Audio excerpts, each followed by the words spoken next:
Neesham Haridas जी के।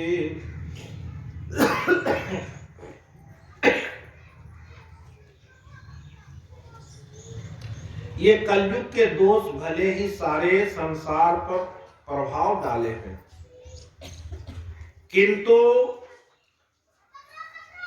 इनकी दृष्टि जहां भक्ति होती है वहां कलयुग का प्रभाव नहीं होता। इसलिए कहा कि भक्ति तुरंत भगवत भक्तों के हृदय में जा विराजी। उसमें भी सुनाते हैं, सकल भुवन मध्य निर्धना तेपि धन्य निवसति हृदय श्री हरेर भक्तिरेका हरे अपि निज लोक सर्वथा तो विहारे प्रविशति हृदय तेषां भक्ति सूत्रोपनद। कहते हैं सकल भुवन मध्य, ये पृथ्वी लोक में जो निर्धन है उसे धन्य कहा गया, क्योंकि भक्ति जिसके हृदय में आ जाती है उसे भौतिकता का ज्ञान नहीं रहता, भौतिक सुख के आनंद का भान नहीं रहता। वो आध्यात्मिक सुख को पाना चाहता है। वैसे निर्धन के पास धन रहे या न रहे उससे कुछ भी नहीं होता। ऐसे इसलिए कहा कि वे निर्धन धन्य हैं जिनके हृदय में श्री हरि निवास करते हैं। त्रिलोकी में अत्यंत निर्धन होने पर भी परम धन्य है, क्योंकि इस भक्ति की डोरी से बंध कर तो साक्षात भगवान भी अपना परम धाम छोड़ करके उनके हृदय में वास करते हैं। इसलिए कहा कि भक्त के क्या है, भक्तों के वश में भगवान हो जाते हैं। और कैसे होते हैं, हृदय अवरुध्यते यत्र त्रिसर्गो अमृषा धामना स्वेन सत्येन परम धीमहि। जो वो परम सत्य परमात्मा का जो ध्यान करता है उसके हृदय में भक्ति अवरुद्ध हो जाती है, ठहर जाती है, तो स्वतः ज्ञान और वैराग हो जाता है।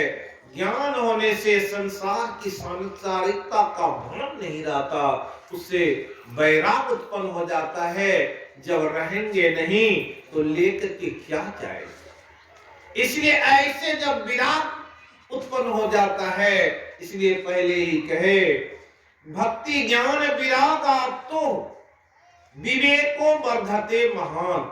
जहां भक्ति ज्ञान वैराग के साथ होती है वहीं तो सब कुछ होता है। इसलिए कहा परिविशति हृदय तेषां भक्ति सूत्रोपनद ब्रह्मो अद्यते किमधिकं महिमानम् एव ब्रह्म आत्मकस्य भुवि भागवता विधास्यस्य यत् संश्रयात् निगदिते लभते सुभक्ता श्रोतापि कृष्ण सम मलापन्ने धर्मे। इसलिए कहा कि भूलोक में यह भागवत साक्षात पर ब्रह्म का विग्रह है। हम इसकी महिमा कहां तक वर्णन करें। इसका आश्रय लेकर इसे सुनने से जे और सुनाने वाले दोनों को बड़ा ही लाभ मिलता है। ऐसे भक्ति के बारे में ये कथा है। इसे वाङ्मयी मूर्ति कहा गया।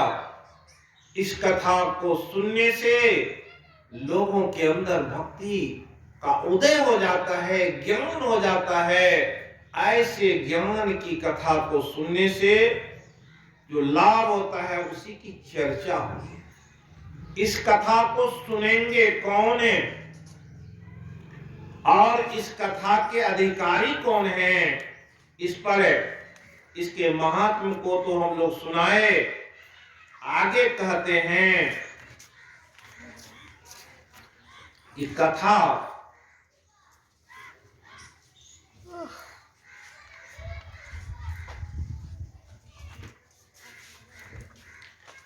भागवत की कथा को सुनेंगे तो इसके लिए प्रथम है कि भागवत प्रथम स्कंद का प्रारंभ होता है। उस प्रथम स्कंद में भगवान ने 3 श्लोक बोले व्यास जी। जन्माद्यस्य तोऽन्वयाति तरतः अर्थेष्वज्ञे स्वराटे तेने ब्रह्महृदाय आदि कवये मुह्यन्ति यत् सूर्यः। कहते हैं इस जगत की सृष्टि अस्थिति और प्रलय होते हैं और फिर इसका जैसे ये सृष्टि होता है, सृष्टि कैसी होती है? कहते हैं कि सृष्टि स्वयं प्रकाश है जो ब्रह्मा अथवा हिरण्यगर्भ नहीं, प्रत्युत उन्हें अपने संकल्प से ही जिस वेद ज्ञान का दान किया। और कहते हैं तेरे ब्रह्म हृदय आदि कविये मुह्यन्ति यत् सूर्य। ये भागवत का अर्थ होता है क्या? भा मतलब प्रकाश से, गौ मतलब ज्ञान है, वो से वैराग्य, तो से त्याग। जिसके अंदर में ये भक्ति होगी उसके अंदर में ज्ञान का प्रकाश हो जाता है और वो ऐसा भासे भास्कर सूर्य। वो सूर्य अगर उदय हो जाता है तो ज्ञान स्वतः आ जाता, वैराग हो जाता और त्याग की भावना जग जाती। ये किससे हुआ? कहते हैं आदि कविये मुह्यन्ति यत् सूर्य। सर्वप्रथम ये जो ज्ञान और वैराग का सूर्य किसके हृदय में उत्पन्न हुआ? कहते हैं भगवान विष्णु के नाभि कमल से ब्रह्मा जी उत्पन्न हुए। प्रथम जीव सृष्टि के ब्रह्मा कहलाते हैं प्रत्येक ब्रह्मांड में। वो जीव आया तो उसे क्या ज्ञान मिला? यही बताए कि तप के बारे में आता है। पहले तो शब्द सुने, बाद में प। वो जब जानने की कोशिश की कि हम हैं कौन, तो अपने जिस नाभि कमल से वो उत्पन्न हुए थे जो उसके डंठल में प्रवेश होकर के देखे तो कहीं पता नहीं चला हम कौन है। इसलिए आकाशवाणी हुई कि तप करो। बहुत दिनों तक तप किए, तब उस परम पिता परमात्मा प्रकाश स्वरूप में उनके अंदर में विराजमान हुए, तब जाने ज्ञान हुआ। वो क्या ज्ञान हुआ? तेजो वारी मृदाम यथा विनिमयो यत्र त्रिसर्गो मृषा धामना स्वेन सदा निरस्तकूकम सत्यम परम धीमहि। वो सत्य जिसे शिव कहिए, ब्रह्म कहिए, वो परमात्मा कहिए, वो परम पिता परमात्मा का जो स्वरूप है वो प्रकाश रूप में है। वो प्रकाश रूप का कब ये होता है? सत्यम परम धीमहि। जो ध्यान करता है उसे ही उसका ज्ञान होता है। आगे बताएंगे कि उसकी कैसी विधि आती है। इसलिए वैसे लोगों के अंदर में भक्ति जब प्रकट होती है तो कैसा, इसे धर्म कहते हैं। तो धर्म की परिभाषा दिया, धर्म प्रोजित के तो अत निर्मत्सरा नाम शतम। धर्म की परिभाषा भागवत में पहले दिए कि धर्म की परिभाषा है धर्म प्रोजित के तो अत्र निर्मत्सराना। जिस व्यक्ति के अंदर में भक्ति प्रकट हो जाती है उसे किसी से बैर नहीं होता। मत्सर कहते हैं डाह को। निर्मत्सरा नाम शतम। हमेशा जो किसी से ईर्ष्या द्वेष नहीं करे और सबसे प्रेम करे उसे धर्म कहते हैं। वही धर्म को धारण किया। वैद्यम वास्तवम अत्र वस्तु सीवदम तापत्रय उन्मूलनम। यहाँ पर आया, उसका ज्ञान होने पर वास्तव उस वस्तु का ज्ञान होता है। वो सीवदम है, वो शिव है जो कल्याणकारी हैं। वो कहाँ होते? तापत्रय उन्मूलनम, आपके अंदर तीनों तापों को समाप्त कर देते। ये तीन ताप क्या है? भौतिक ताप है, दैहिक ताप है और आध्यात्मिक। ये तीनों ताप को समाप्त करता है। कब? कहते हैं श्रीमद्भागवते महामुनि कृते किम वा परेरीश्वरः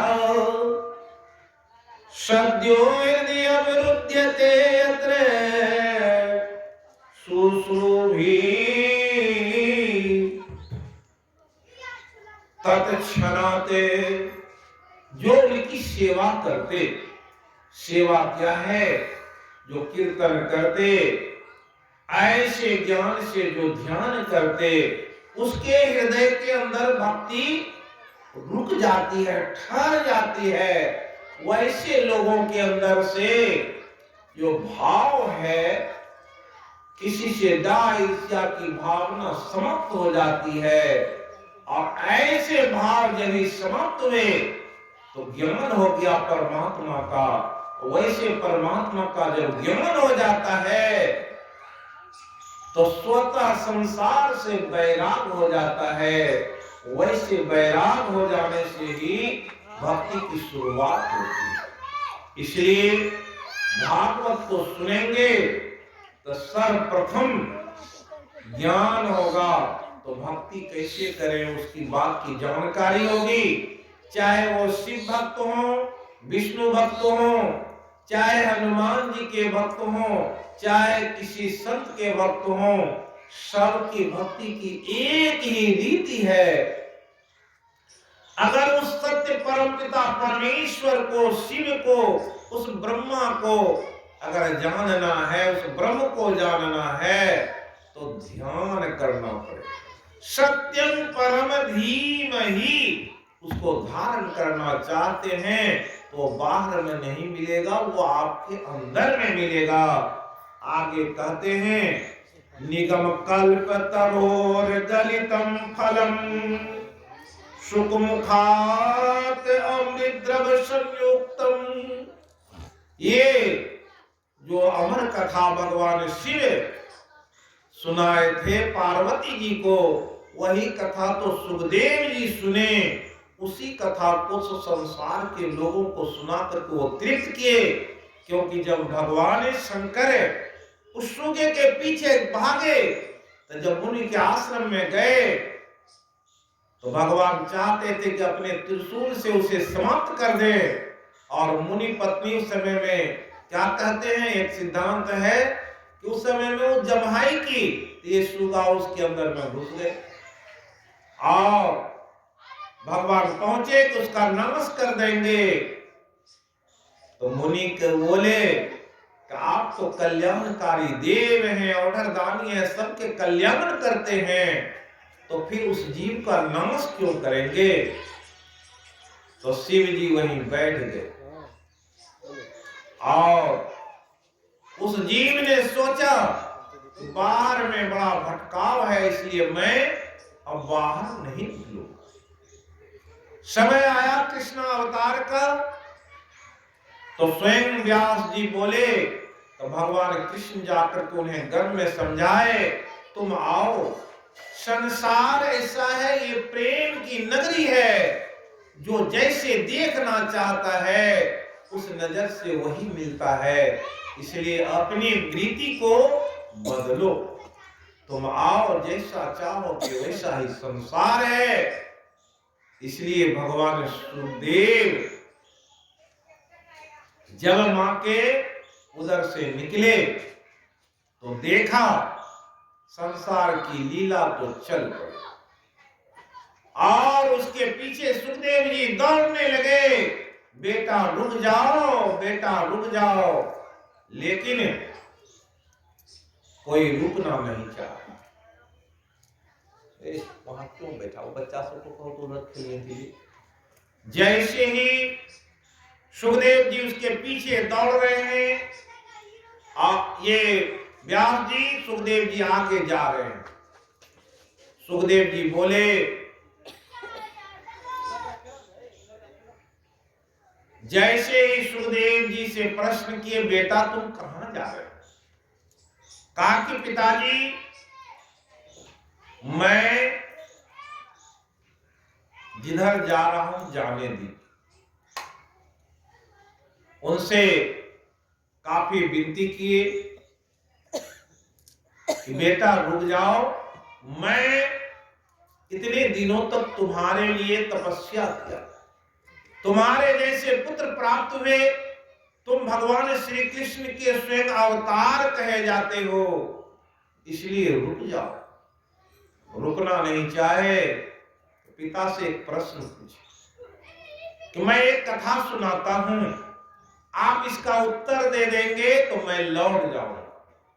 कहा सुनाओ। सुनाया कि एक समय की बात है, एक संत जा रहे थे, एक राज दरबार के सामने से निकले।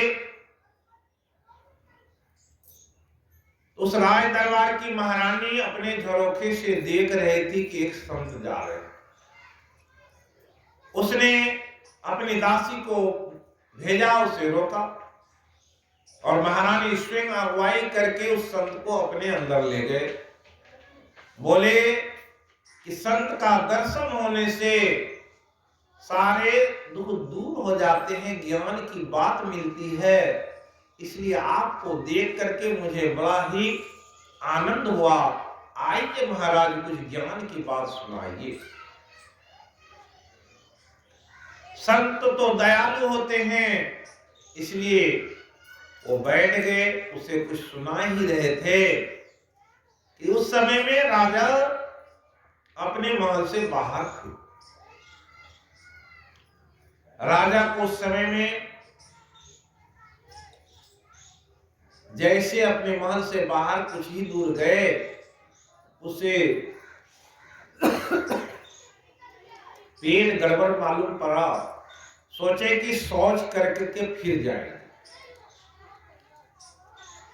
घंटे भर में राजा लौट आए। आते ही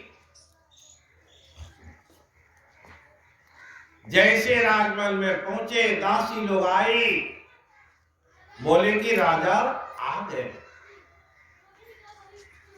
रानी सोची कहीं राजा को शंका न हो जाए कि इस महात्मा को अंदर में क्यों बैठा के रखे, इसलिए उन्होंने महात्मा से प्रार्थना की कि आप कहीं छिप जाए। तो अब छिपने के लिए कौन सा जगह? उस समय में जो शौचालय बनता था तो उसके नीचे पहले जो है ये रहता था, उसी के नीचे जहां उसके बर्तन रखे जाते हैं उधर ही उसे कहा कि इधर छिप जा। जैसे उस शौचालय के तरफ उसे छिपा दिया गया, राजा जैसे महल में प्रवेश किए, रानी से बोले कि मुझे शौचालय जाना। शौचालय में गए और शौच की। संत तो बड़े सरल चित्त होते हैं, सीधे सादे होते हैं। वो राजा के डर से वहां छिपे हुए थे और उनके शौच की गंदगी उनके सिर उसके देह पर पड़ गई और जैसे ही गंदगी पड़ी, संत वहां से किसी तरह से निकल करके भाग गए। राजा अपना निवृत्त हुआ और संत भागे भागे जलाशय में गए, अपने सारे कपड़े को धोए और सुखाए और उधर से जब चलने लगे, राजा अपने जो काम में जाना था चले गए। संत एक आध सप्ताह के बाद उधर से ही फिर जा रहे थे। रानी देखी, फिर दासी को भेजा, संत को रोका, स्वयं भी आए, महाराज मेरे महल में चलिए। अब बता दीजिए कि वो संत राजा की बात मान करके, ये रानी की बात मान करके क्या आप रानी के महल में जाएंगे या नहीं जाएंगे, इसका उत्तर नहीं। व्यास जी कुछ नहीं बोल पाए और सुखदेव जी महाराज से आगे बढ़ते। कहने का भाव है कि जीव अनेक बार मां के गर्भ में जाता है और अनेकों बार जन्मता है और संसार के 84 लाख योनियों का चक्कर लगाता है। और यही ज्ञान सुखदेव जी दिए। यही ज्ञान सुखदेव जी के ज्ञान को ही भगवान शिव माता पार्वती को सुनाया। अभी तक तुम्हारे 108 बार जन्म हुए और तुम उस परम पिता परमात्मा तक नहीं पहुंच सकी।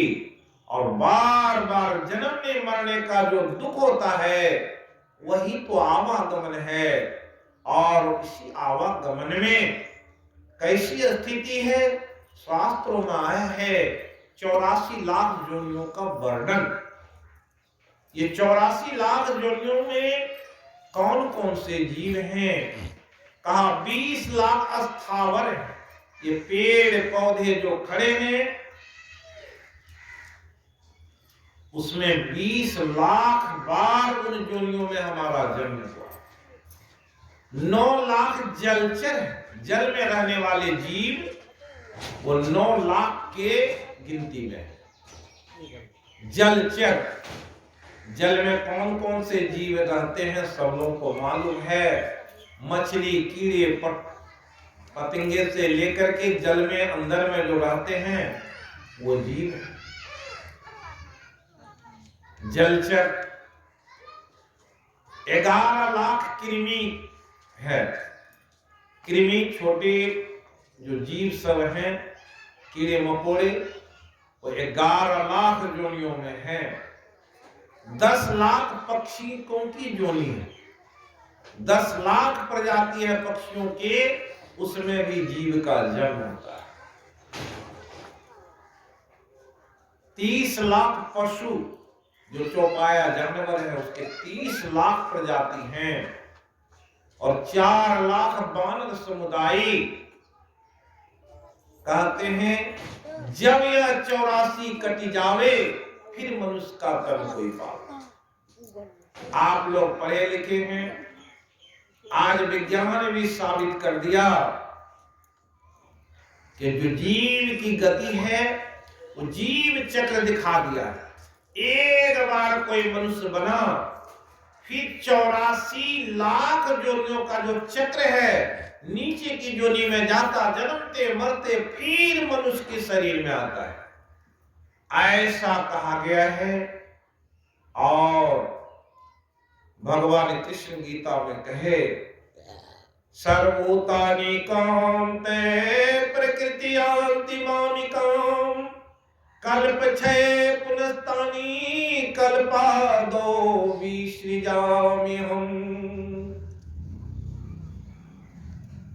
कि ये प्रकृति में जितने जीव को देख रहे हैं, प्रकृति यान्ति भूतानि, प्रकृति में जितने भूतानि, भूत कहते हैं जीव को।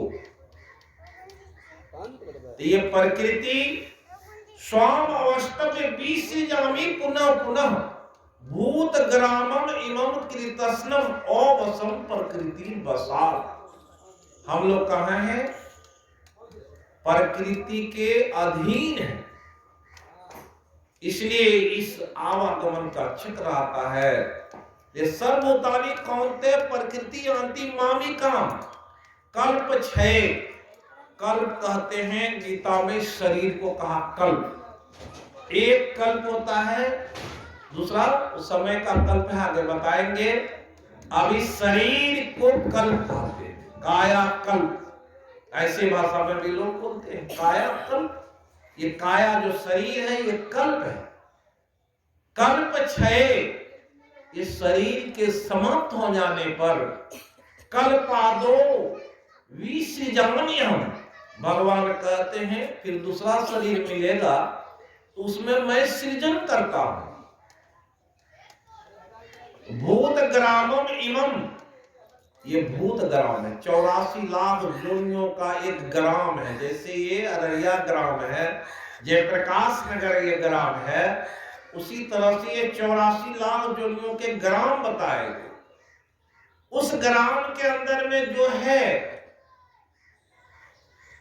तो भगवान क्या करते, शरीर समाप्त होने पर दूसरा शरीर देते। तो भगवान कहते हैं गीता में कि सर्वभूतानि, भगवान गीता में बताए 4थे अध्याय में कि सर्वभूतानि प्रकृत्या संभवन्ति तासाम ब्रह्म महद, ये ब्रह्म की महद योनि है।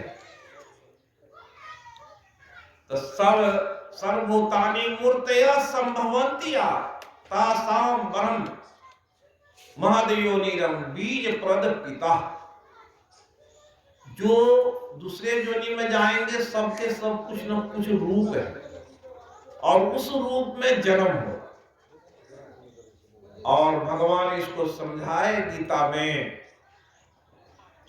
कि ये 11वें अध्याय में समझाए, जब अर्जुन जिज्ञासा किए, यह भगवान आप अपना विश्व रूप दिखाइए।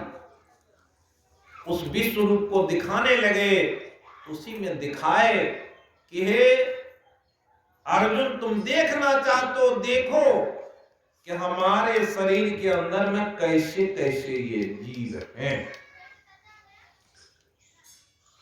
नाना वर्ण आकृतिनी चो पश्चिमे पार्थ रूपानी शतसो अत सहस्रश। रूप देखो सैकड़ों हजारों करोड़ों रूप हैं। नाना वर्ण आकृति जो, वर्ण कहते हैं काले गोरे लाल, बहुत प्रकार। वर्ण आकृति अभी सुनाए, 11 लाख कृमि कवि गाए, 10 लाख पक्षीगण बताए। तो कैसी कैसी आकृति है, बहुत छोटे। 13वें अध्याय में कहा सूक्ष्मत्वात् तद्विज्ञेयम् दूरस्थम च अंतिके च तत्। कोई इतना छोटा जीव है जिसको देख भी नहीं सकते, अणु परमाणु के समान है, जिसे आंख से आप नहीं देख सकते। जो वैसे भी जीव है 84 लाख योनियों में, सब में सबका जन्म हुआ। उससे कल्याण कैसे पाया जाता है, उसी को भागवत में सुनाया गया। ये भागवत शास्त्र जो सुनते हैं, उसके जन्म जन्मांतरों के जो ये कष्ट हैं दूर होते हैं।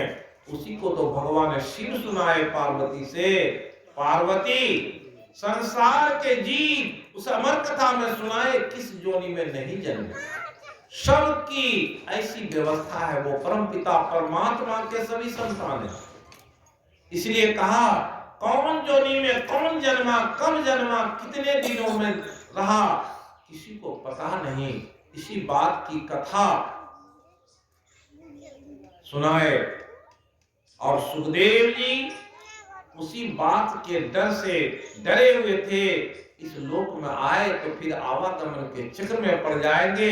पिताजी आप समझा दीजिए, क्या बार बार माता के गर्भ में जाना और फिर संसार में आना, और कहाँ रहते हैं, तो वही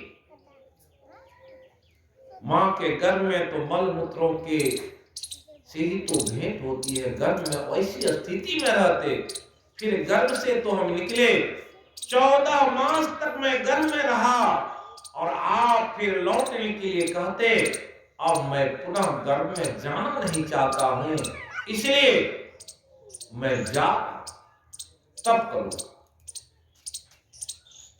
यही अमर कथा को सुनाया गया। अब आगे कहते हैं स्थिति कैसी आती। भागवत कथा के बारे में कहते हैं इस कथा को सुनने से क्या होता है। इस कथा के बारे में काश्रीन बताओ स्वकथा कृष्ण पुण्य श्रवण कीर्तन।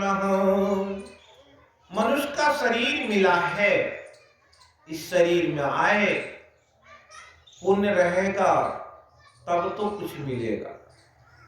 पुण्य की खेती कहाँ होती? पुण्य की खेती के बारे में चाहे शिव पुराण को पढ़ें, जितने संसार के पुराण हैं, वेद उपनिषद के सार हैं, सब कहते हैं कि पहले श्रवण करो, सुनने से ज्ञान होता है। तो श्रीनवताम स्व कथा कृष्ण, जब कोई कथा सुनता है और भगवान के नाम का कीर्तन करता है तब उससे पुण्य से वर्जित होता है। ये कथा क्या है? और वे कथा श्रवण कीर्तन, सुनने के बाद स्वयं कीर्तन करना। जिसे भगवान शिव का नाम अच्छा लगे, हनुमान जी का नाम अच्छा लगे, राम जी का नाम अच्छा लगे, विष्णु भगवान का नाम अच्छा लगे, कोई भी नाम संसार के जपेंगे और कीर्तन करेंगे।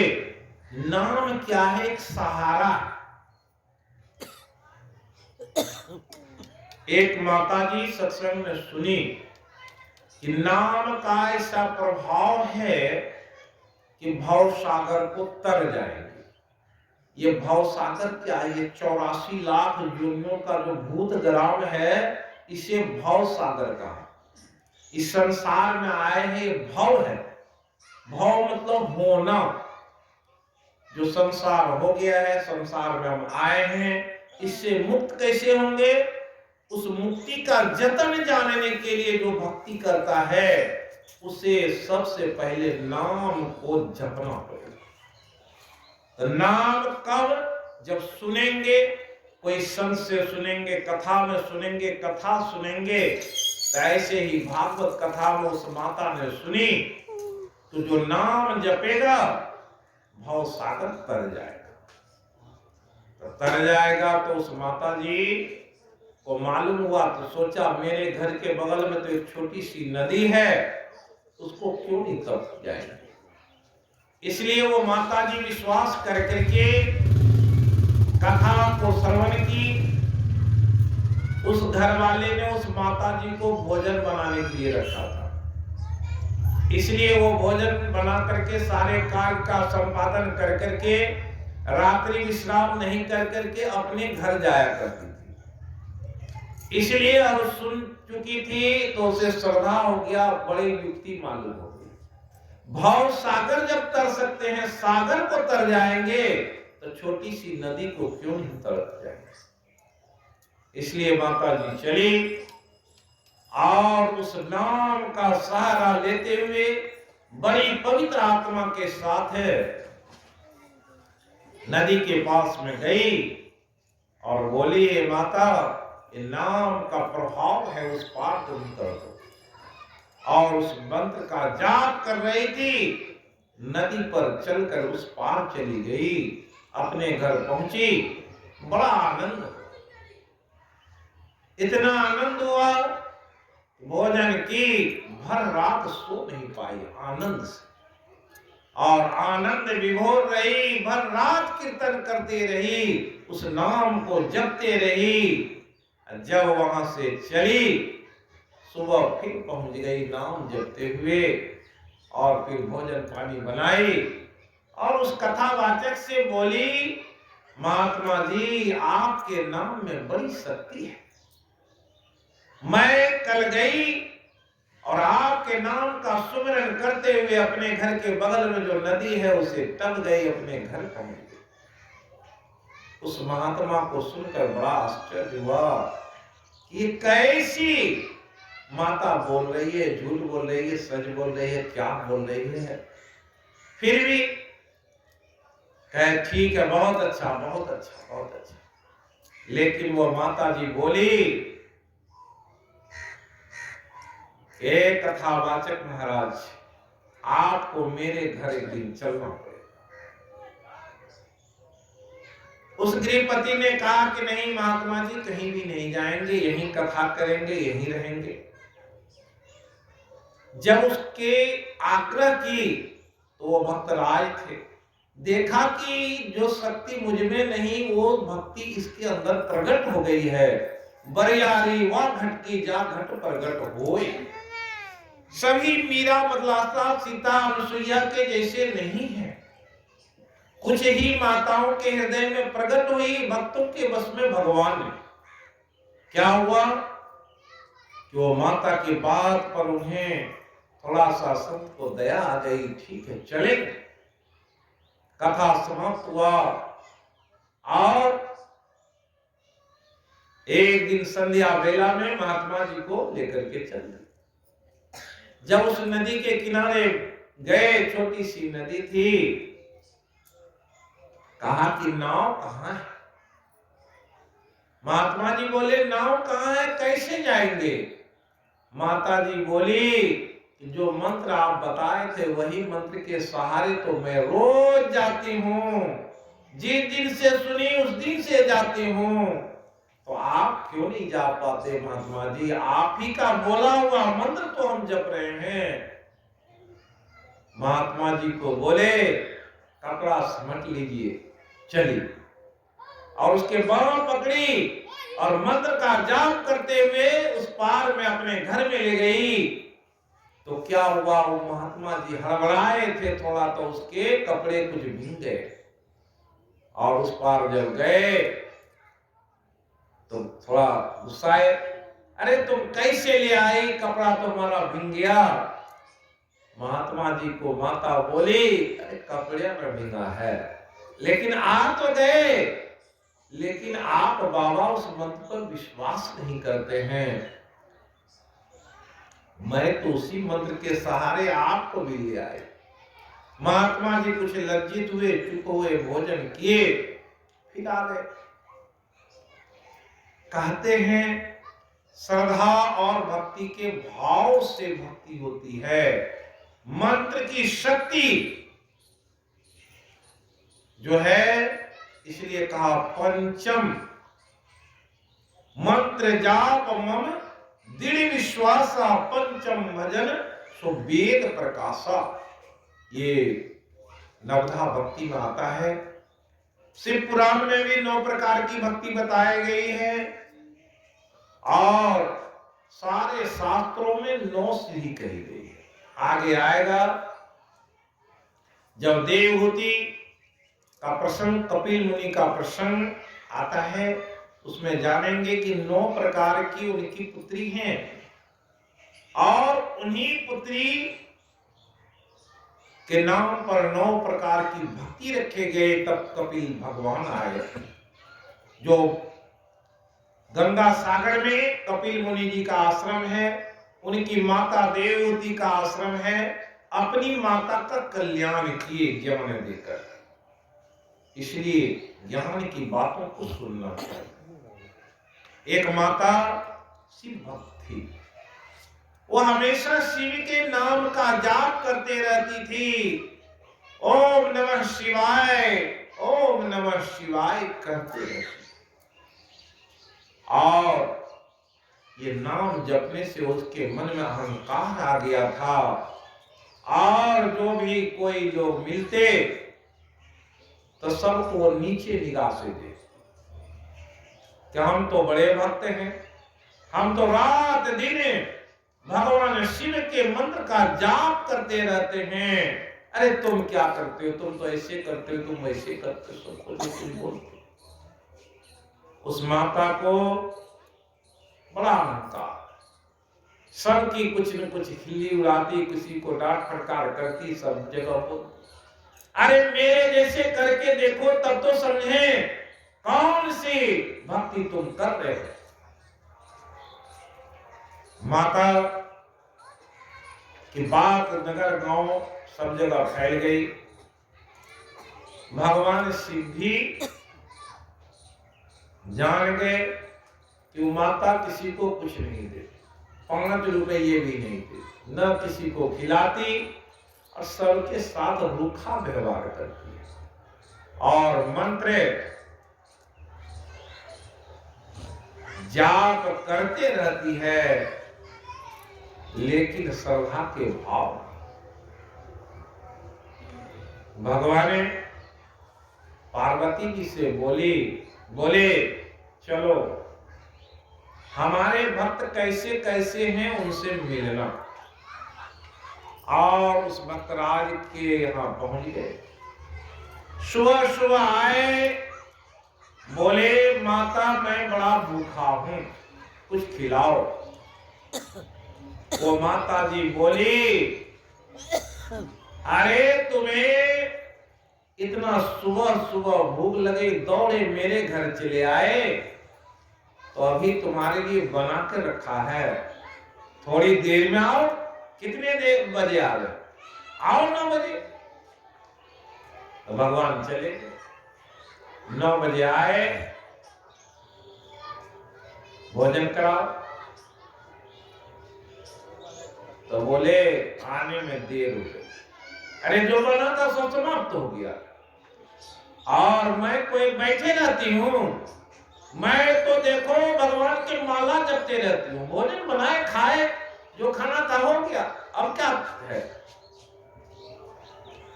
भगवान बोले माता मैं तो सुबह का भूखा आया था, तुम बोली तो फिर आ गए। अब बोलो कब खिलाओगे? जब खिलाओगे तभी आएंगे। बोलो अब तो भूखे हैं, क्या करें? ठीक है आओ 1:30 बजे। भगवान चले गए, 1:30 बजा तो पहुंच गए। भगवान बोले माता मैं बड़ा भूखा हूं, आ गया हूं, लाओ जो कुछ भी है खिलाओ। तो वो भक्ति माता बोली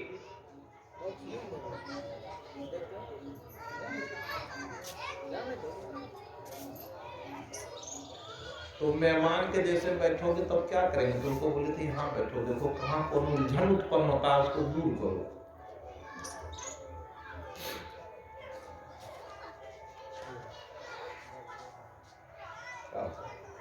उसको कहा वहां जाओ तो क्या, वहां थोड़ा दिमाग से काम लो, क्या उलझन।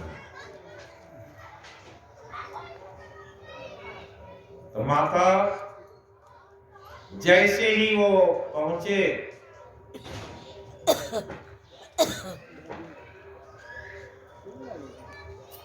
भगवान कहते हैं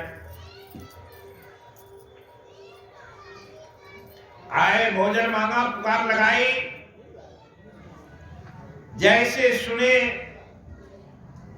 माता निकली, बोले आ गए बेटा, आने में तो देर हो गई। और भोजन तो समाप्त हो गया।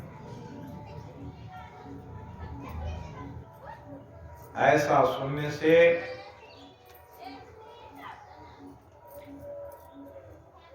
भगवान मुस्कुराए, माता तो सही में जैसा सुने थे वैसा ही हो।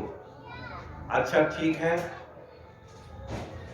अब कब खिलाओगे माता बताओ। बड़े प्रेम से बोले कि मैं तो आया था कि माता के पास जाऊंगा, भरपेट खाऊंगा, लेकिन सुबह आए तो समय बीत गया, दोपहर में आए तो फिर कहा कि आने में लेट कर दिए, अब कब आ गए? बोला इतना ही तुम्हें भूख सता रही है तो संध्या बेला में आ जाओ। संध्या में भगवान पहुंच गए। चलो तभी लेट हुआ था, अभी सवेरे पहुंच जाते, 7 बजे ही पहुंच गए। माता आ गए हैं, जो बनाना है बनाओ, खिलाओ। तो माता बोले आ गए बेटा। हाँ आ गए, तुम तो बहुत होशियार मालूम पड़ते हो, मेरे पीछे क्यों पड़ी? मैं किसी भी कुछ नहीं देती, और सुबह आए कुछ नहीं मिला, दोपहर आए कुछ नहीं मिला, तो शाम में क्यों आए? तुमको समझ में नहीं आया कि कुछ भी देने वाली नहीं है, और सुबह से शाम क्या 1 सप्ताह तक दौड़ते रहो जाओगे, कुछ भी नहीं मिलेगा। भगवान बोले ठीक है माता, तब जाते हैं। चली गए। भगवान गए और जाते ही 2-4 दिन के बाद यमदूत को भेज, जाओ उस माता को लाओ। यमदूत गए और माता से बोले माता चलो। अरे कहां चले? बोला कि तुम्हारा समय हो गया। मंत्र जाप कर रही है। भगवान कहते हैं कि मंत्र जाप करो। वो यमदूत कहा चलो अब तुम्हारा समय पूरा गया है। कहां जाना है? तो नरक में जाना है। नरक का नाम सुनते ही माता घबरा गई। बोली बेटा मैं तो इतने भक्ति कर रही हूं, अब तुम मुझे नरक में ले जाना चाहती हो, क्यों? कि तुम्हारा समय पूरा गया है, तुम किसी को कुछ नहीं देती और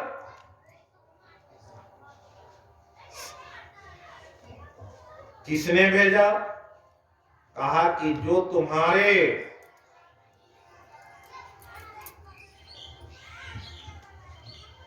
इष्ट देव हैं उन्होंने ही भेजा है। कौन? जिसका मंत्र जप रही हो। ये कौन है? कहा ये शिव जी है। शिव जी तुम्हें ही नरक ले जाएंगे, उनके आदेश हैं। चलने लगी। मां थरथरा रही है। अब तो जाना ही पड़ेगा, यमदूत छोड़ने वाले नहीं हैं। इसलिए जब आगे बढ़े तो माता के आंखों से आंसू की। माता तो सोची थी इतनी भक्ति किए स्वर्ग जाएंगे, वो वैकुंठ धाम को जाएंगे, लेकिन ये नरक के सिपाही आ गए हैं और नरक जाना पड़ रहा है। बेटा हमने क्या गलती किया? हमारे कुछ पुण्य हैं? का कोई पुण्य नहीं। क्यों? तुमने भक्ति तो किया है, ये रूखा भक्ति है और इस भक्ति में कोई जान नहीं है। कहे कि ठीक है बेटा, तुम मुझे जहां शिव मंदिर मिल जाए वहां रोकना। मैं एक बार भगवान से प्रार्थना कर लूंगा और फिर जहां ले जाना होगा वहां ले जाए। शिव मंदिर आया, माता को वहां कहे जाओ प्रार्थना करो। भगवान से प्रार्थना करने लगी। आंखों में अश्रु की धारा है। बार बार शिव के आह्वान किए, हे भगवान, हे शिव शंकर, हे ऑर्डर रानी, आपके नाम की मैं माला फेरती रही, लेकिन आज मुझे नरक में जाना पड़ रहा है। हे प्रभु उद्धार कीजिए। भगवान प्रकट हुए। भगवान बोले माता मुझे पहचान, मैं कौन हूं? मैं तो तुम्हारे पास गया, मैं वही शिव शंकर हूं, वही ऑर्डरदानी हूं, और उसी की नाम की माला तुम जप रही हो, लेकिन तुम में ज्ञान नहीं है। ज्ञान की खाई में गिर गई और तुम किसी को कुछ नहीं देते। तुम्हारे पास पुण्य नहीं है। तुम मंत्र तो जपती है, लेकिन इस कल्याणकारी शिव के जो सब कुछ लोगों को देने के लिए तैयार हैं, और तुम तो किसी भी कुछ दो या ना दो, मैं तो स्वयं गया था और भोजन भी नहीं थी। सुबह दोपहर और शाम तक भूखे रखा। बता दो माता। जब देखी माता तो ये हो गई। और फिर क्या स्थिति हुई कि माता के बात का अनुसरण करने के लिए कहा, हे भगवान हमें कुछ समय दीजिए कि जिससे मैं लोगों की सेवा कर सकूं। भगवान ने बोले ठीक है, तुम्हारी विनती मैं स्वीकार करता हूं।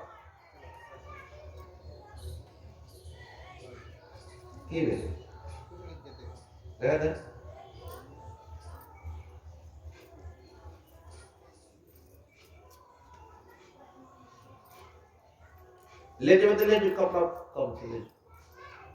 जैसे ही भगवान उसे समय दे दिए, जाओ 15 दिन के समय देते हैं, करो तुम क्या करते हो। भगवान जैसे ही उसे समय दिए, वो तो अब आनंद मग्न हो गई और फिर चली आई। तब खोज खोज करके पुण्य करना चाहते और भूखे को खिलाना, हर जगह अब परमात्मा ही दिखाई देने लगे। इसलिए परमात्मा कहां नहीं, उसके उदाहरण दिए भागवत में। जैसे ईख जो केतारी के गाछ में मिठास है, शक्कर है, लेकिन कैसे पता चलता? नहीं पता चलता। उसी को जब पेड़ आ जाता है और उसे तपाया जाता है, गर्म किया जाता, तो उससे शक्कर बन जाता है, और तपाया जाता तो चीनी बन जाता है, और तपाया जाता तो मिश्री बन जाता है। वही किसे समझाया जाए कि इस केतारी में मिश्री है, तो नहीं समझ। दूध में घी है, अगर किसी 1 कुंटल दूध मिल जाए तो क्या करे? लेकिन जिसे मालूम है कि दूध को गर्म करेंगे, मक्खन निकलेगा, मक्खन से घी निकलेगा, और उस घी को 2-4 साल आराम से रखा जा सकता है, उपभोग किया जा सकता है। भागवत में कहा यही यज्ञ मालूम कि दूध से घी निकल जाता है, और वो घी देवता को भी भोग लगाया जाता है, और तरह तरह के काम में आते। उदाहरण दिए, पार्थिवात दारुण। पार्थिवात कहते हैं जंगल की लकड़ी, जितनी लकड़ी है सब में अग्नि है, सब लोग जानते हैं। लेकिन उस अग्नि को कैसे जानेंगे? अग्नि जब लकड़ी को लकड़ी में रगड़ा जाता है तो अग्नि प्रकट हो जाता है, लेकिन कितना देर? कोई आदमी सोचेगा इसमें अग्नि है, लेकिन जब जलाया जाता है तो स्वयं अग्नि प्रकट होती है, या उसे रगड़ा जाता है, तपाया जाता है, तो अग्नि लकड़ी में भी निकल जाती है।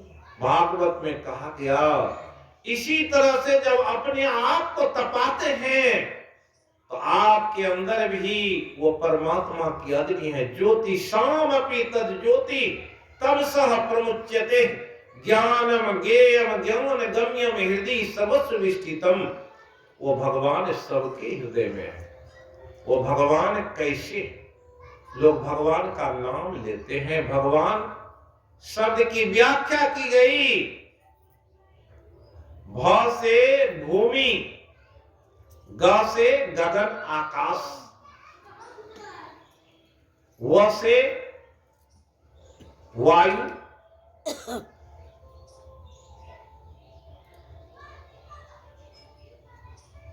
ग से गगन है, और 9 भगवान अंतिम में 9 से नीर जल हुआ, और उसमें हलंत जो लगा हुआ है वो ओ है, ओ से अग्नि। आपका शरीर 5 तत्व से बना हुआ है। इसी 5 तत्व से, भूमि से मिट्टी तत्व, जल तत्व से, अग्नि तत्व से, वायु तत्व से, आकाश तत्व से ये शरीर बना हुआ है। इसलिए गीता में आया कि भूमि आपो अनलो वायु खंग मनो बुद्धि रेव चो अहंकार इत्यम में भिन्ना प्रकृति अष्टधा। ये अष्टधा प्रकृति है, पांच तत्व का शरीर, एक मन, एक बुद्धि और ये सात तत्व मिलता है तो मैं कार बन गए कि हम सीमा देवी हैं, तो हम राजू हैं, हम अमुक हैं। ये स्थूल शरीर का निर्माण हुआ, ये अष्टधा प्रकृति है। लोग कहते हैं प्रकृति पार प्रभु सर्ववासी। सुने होंगे आप लोग कि प्रकृति के पार परमात्मा सबके हृदय में विराजमान है। तो वो परमात्मा कैसे हैं, उसके बारे में कहा अपरायम त्वन्याम जीव भूताम महाबाहो यो एदम धार्यते जगत एतत् योनिनी भूतानि सर्वानिति उपधारे अहम कृतस्नस्य जगत प्रभव प्रलयस्तथा। ये जीव पांच तत्व का बना हुआ है और वही तो भगवान है। वो पांचों तत्व भगवान है जिससे आपका निर्माण हुआ। ये मिट्टी भगवान के जैसा है, कल्याणकारी है। गड्ढा खोद दिए कि उस पर आग जलाइए, मिट्टी किसे कुछ कहता है। भूमि, हवा क्या है, उसके बगैर एक क्षण कोई नहीं रह सकता। वो भगवान की कृपा है कि आप सांस लेते हैं तब तो जीवित हैं।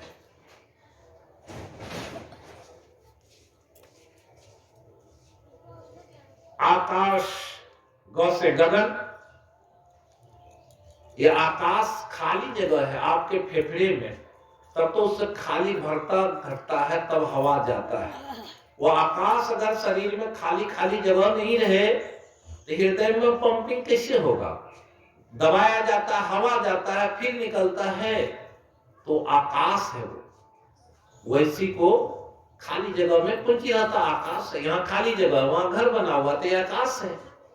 आकाश नहीं रहेगा तो कहीं भी अभी देखते हैं ब्लॉकेज हो जाता है। क्या है?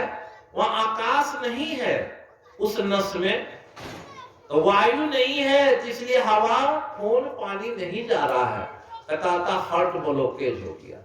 वही भगवान के अभाव हो गए।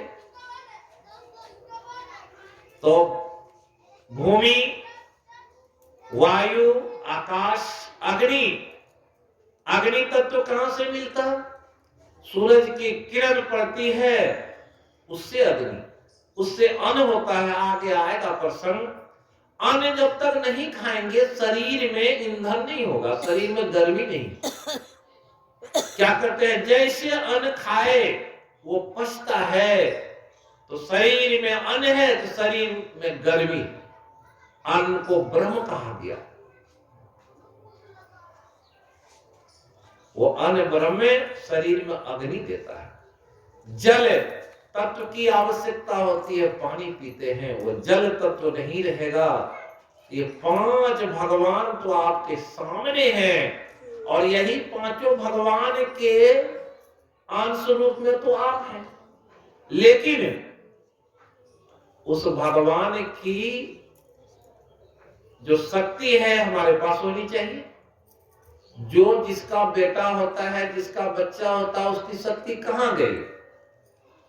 वो शक्ति कहां चली गई? ये पांच हमारे ज्ञान इंद्रिय है। 31 तत्व का शरीर कहा गया। इसमें 5 ज्ञान इंद्रिय, 5 कर्म इंद्रिय और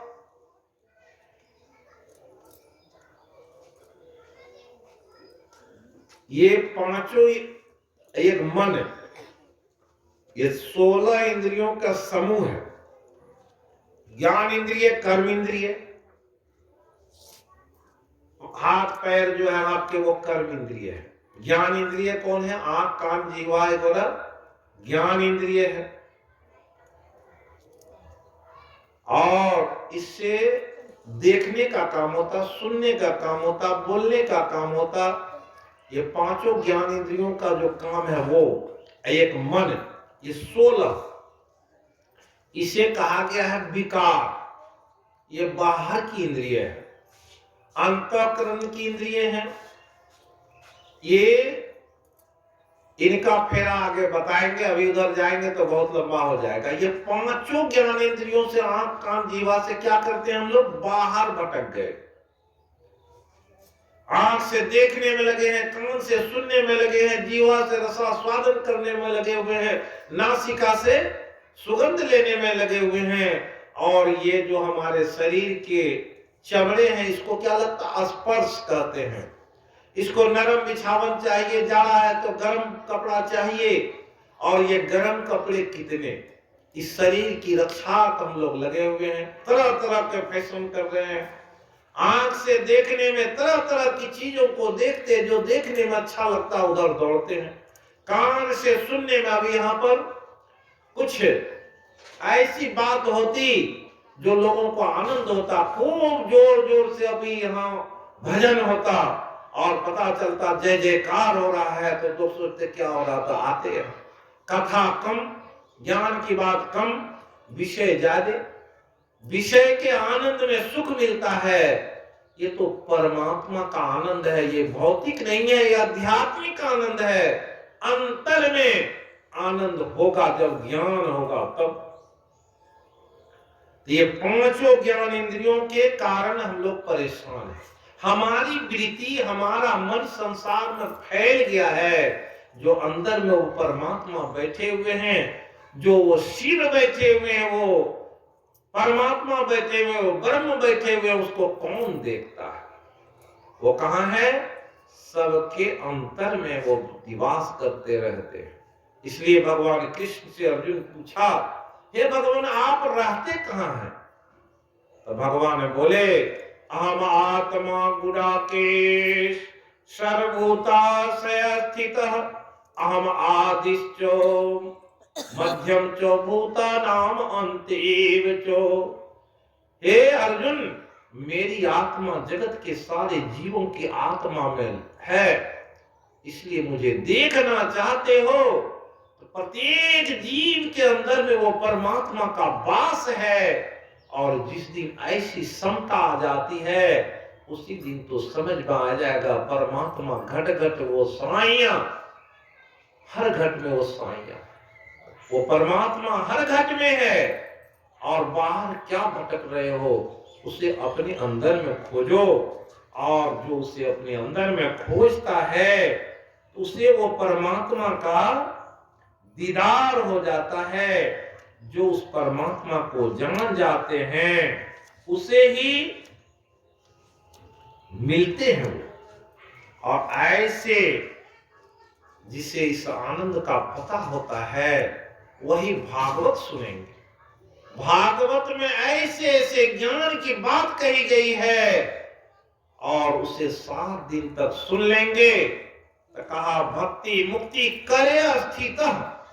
आपके हाथ में ही भक्ति है, आपके हाथ में ही मुक्ति है। ये कब होगा? जब करेंगे तब।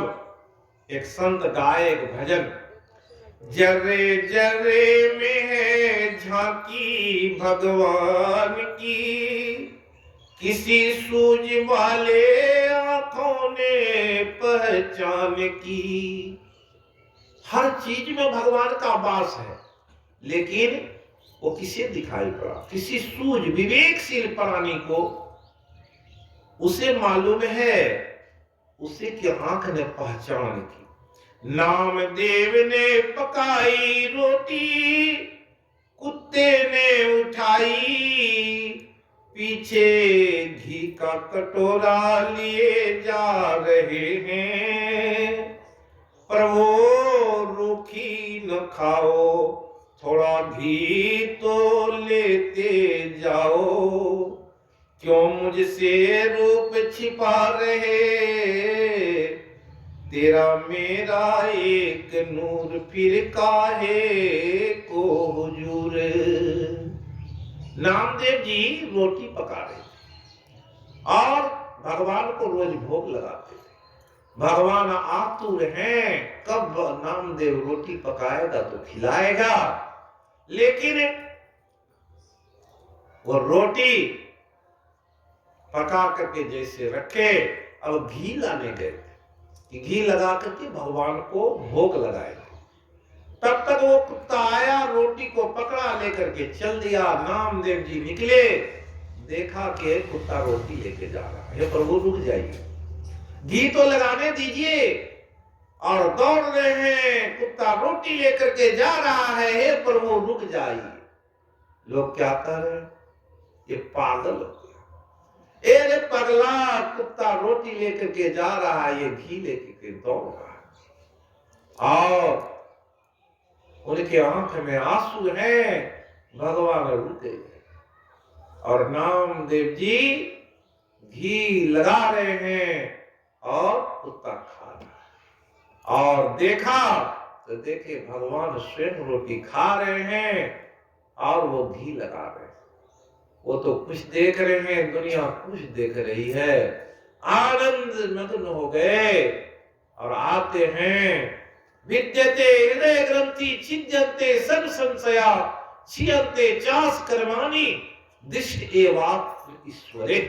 जब अपनी आत्मा में ईश्वर का दर्शन होता है, जन्म जन्मांतरों के मैल धुल जाते। नामदेव जी निहाल हो गए, जर्रे जर्रे में झांकी है भगवान की। लेकिन देखा किसने, किसी सूझ वाले आंख ने देखा। कहते हैं, निगाह मीरा की निराली, पी करे जहरे की पियाली, ऐसा गिरधर को बसाया हर श्वास में। आया जब काला नागे, बोली धन्य मेरे भागे, प्रभु आए काले सांप के लिबास में। आओ आओ बलिहार काले कृष्ण मुरारी, आओ आओ बलिहारे काले कृष्ण मुरारी, बड़ी करुणा है करुणा निधान की, किसी सूझ वाले आंखों ने पहचान की। क्या किया मीरा? मीरा, उसके दादाजी बोले कि भगवान को केसर मिला करके भोग लगाओ। और जब भगवान के पास में ले गई दूध की, और कहते हैं प्रभु जी दूध पी लीजिए। भगवान दूध कहीं पिए, बार बार उन्होंने विनय किए और उसकी विनती मीरा मान गई, दूध को पी ली। आए तो उनके दादाजी बोले प्रसाद कहाँ है? बोले सारे को पी गए। अरे कैसे पी गए? आज तक तो पीते नहीं, तुम पी करके आई हो, झूठ बोल रही हो। नहीं दादाजी, मैंने पिया नहीं, भगवान पी गए, तब ले जाओ फिर पिलाओ। दोबारा दिए, भगवान पी नहीं गए। अब कौतूहल है, मीरा बोली तभी पी लिए, अब कौन सी लाज आ रही और मेरी बेइज्जती क्यों करवा रहे? तो भगवान फिर पी लिए। तो देखा सबों ने, समझ गए कि मीरा भगवान की कैसी दीवानी। वही मीरा को आप सभी जानते हैं, जब सांप का पिटारा सामने देखा तो भगवान के रूप को सांप में देखा। वो सांप क्या करेगा? सभी लोग ज्ञानी हैं, जानते हैं मीरा की कहानी। उसी को इस भजन में कहा, प्रभु आए काले सांप के लिबास में, आओ आओ बलिहार काले कृष्ण मुरारी, बड़ी करुणा है करुणा निधान की। इसी तरह सूरदास निगाह जिनकी थी खास, ऐसा नैनों में नशा था हरि नाम का, हर जगह में समाया सारे जग में दिखाया। ऐसी ज्योति थी आंखों में हरि नाम की, जरे जरे में झांकी है भगवान की, किसी सूझ वाले आंखों ने पहचान की। गुरु नानक कबीर हैं जिनकी नजीर, पत्ते पत्ते में था देखा निरंकार को, नजदीक और दूर वही हाजिर हुजूर। ऐसा प्यार था जिन्हें ओंकार का, पल भर में कर दे जो सहर या वीराने, मेहरबान है उस मेहरबान की। ये भगवान की कथा है। भगवान कब क्या करेंगे, किसे किस रूप में दर्शन देंगे, कोई नहीं जानता। इसलिए दर्शन की अभिलाषा लिए जो भक्ति करते हैं, और ऐसी भक्ति जो करेंगे वैसी लगन लग जाएगी मीरा के जैसे, वैसे लगन लग जाएगी जब कर्माबाई जो रोज खिचड़ी बनाती थी बाजरे की, और सुबह सुबह भगवान को भोग लगाती। भगवान कृष्ण उनके यहां बच्चे के रूप में आ जाते, माता उसे प्रसाद देती। कर्माबाई की खिचड़ी भगवान बड़े प्रेम से खाए और बोले थोड़ी देरों की आरती थोड़े क्षण नहीं करेंगे। तो भगवान बाजरे की खिचड़ी खाने के लिए आ जाते, रोज आकर के खाने लगे और जाते। तो स्थिति कैसी हुई, रोज आना है खाना है। एक संत जी आ गए। संत देखे कि कर्माबाई बिना नहाए धोए खिचड़ी बना करके खिला रही है, भगवान को भोग लगा रही है। भगवान बोले कर्माबाई को, वो संत बोले कि आप लोग तो ऐसी बगैर नहाए धोए खिचड़ी बनाते और भगवान को भोग लगाते, ये अच्छी बात नहीं। नहा धो करके बनाओ और खिचड़ी लगाओ समय से। बोल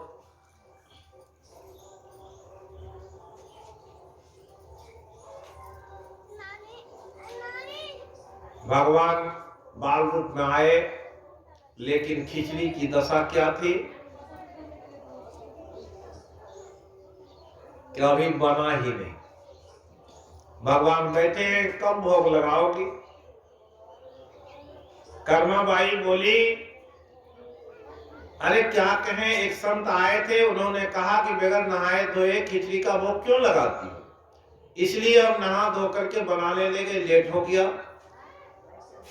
जगन्नाथ धाम में भगवान को भोग 10 बजे लगाया था।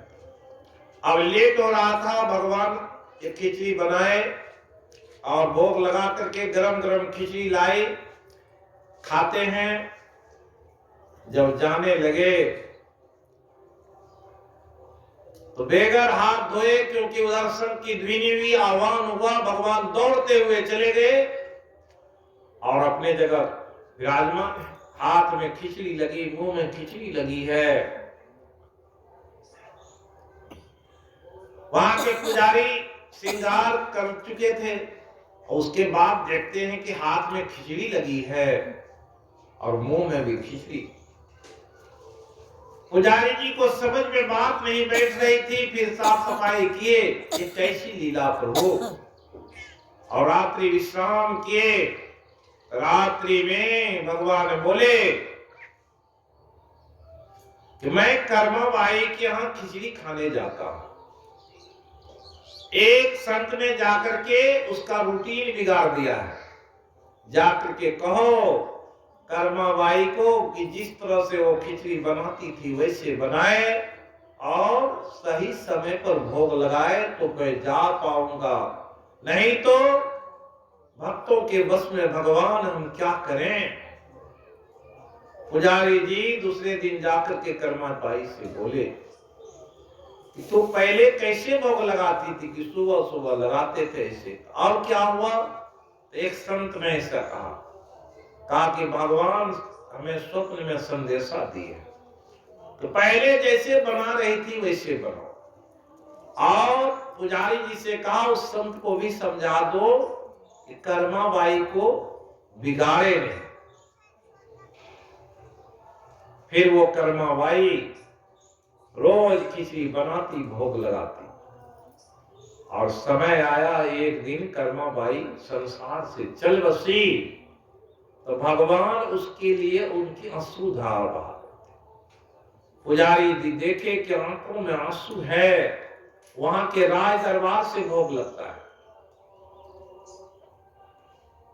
तो भगवान स्वप्न दिए राजा को कि कर्माबाई तो मर गई, इस संसार को छोड़ करके चली गई, क्यों रो रहे हैं। उन्होंने प्रश्न किया था कि भगवान के आंखों में आंसू क्यों है। कहा कि कर्माबाई के प्रसाद के लिए भगवान व्याकुल हैं। तो दूसरे दिन राजा आए, स्वप्न में सारी बात मालूम हो गई। बोले प्रभु बाजरे की खिचड़ी का भोग रोज मैं लगाऊंगा। और राज दरबार में बाजरे की खिचड़ी बनने लगी और भोग लगने लगी। इसलिए सुने कि इस भुवन के बारे में कहा, इस भूलोक में निर्धनो अपि धन्या, जो निर्धन भी है वो धन्यवान है, क्योंकि भगवान उसी के हृदय में वास करते हैं। वो जैसा